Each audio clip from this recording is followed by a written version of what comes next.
Mas olhando da perspectiva de um jovem que ingressa no ensino secundário, vamos imaginar, que tem provavelmente uma vida e está rodeado de um conjunto de coisas que se calhar na década de 90 não existiam, ou na década de 80 ainda menos, já para não recuar muito mais, não é?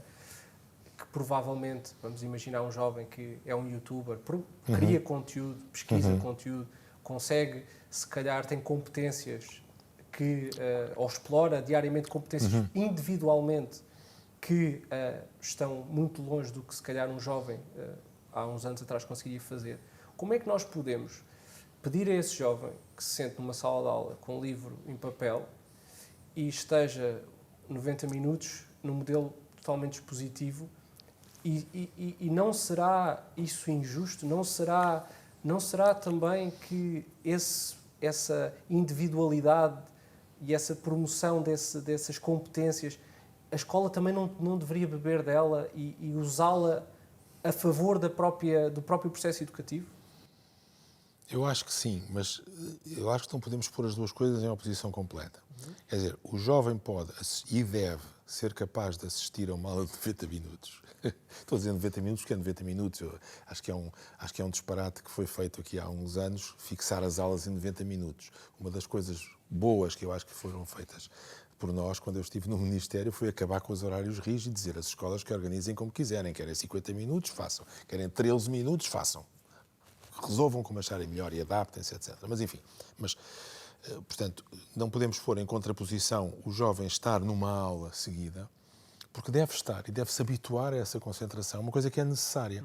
Quer dizer, o jovem deve-se habituar a não estar constantemente a saltar de uma coisa para a outra e não fazer tudo conforme o seu ritmo. Porque em sítio nenhum do mundo, ou praticamente nenhum do mundo, as pessoas podem fazer as coisas conforme o seu ritmo, têm que se adaptar ao trabalho colaborativo, ao ritmo dos outros.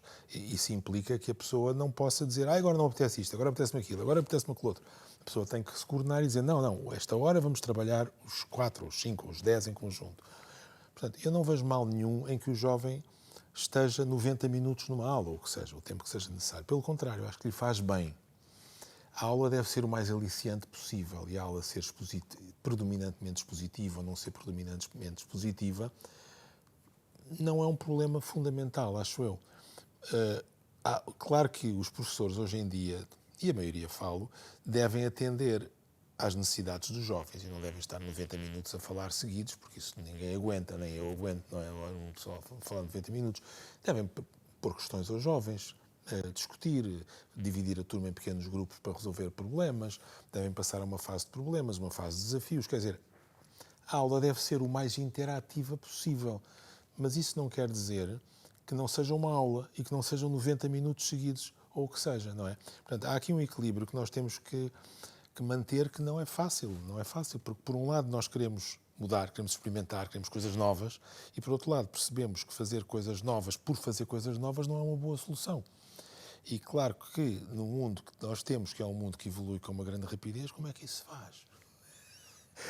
É de facto um problema. Esta pandemia agora trouxe-nos algumas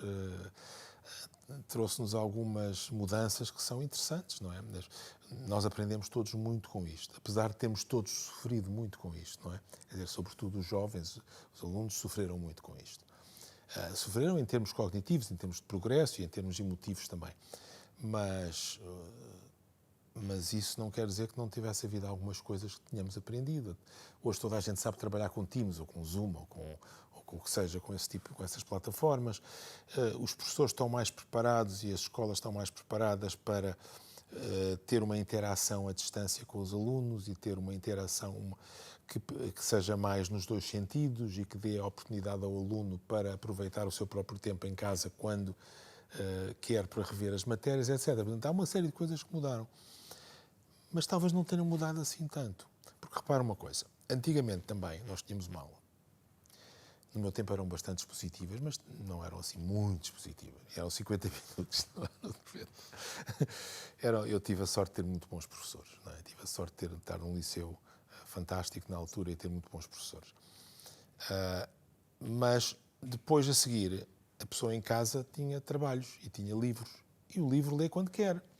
Portanto, esta ideia que nós temos do síncrono e o assíncrono para já existia, claro, com outra plata. Estas novas plataformas permitem coisas, são muito mais poderosas do que as antigas, mas antigamente também havia um livro, um manual escolar, que a pessoa levava para casa, fazia os exercícios quando lhe apetecia, depois de jantar, antes do almoço, de manhã, ao domingo de manhã, ao domingo à noite. Habitualmente nós fazíamos o domingo à noite. Com mais ou menos pressão dos pais, não é? Com mais ou menos pressão dos pais.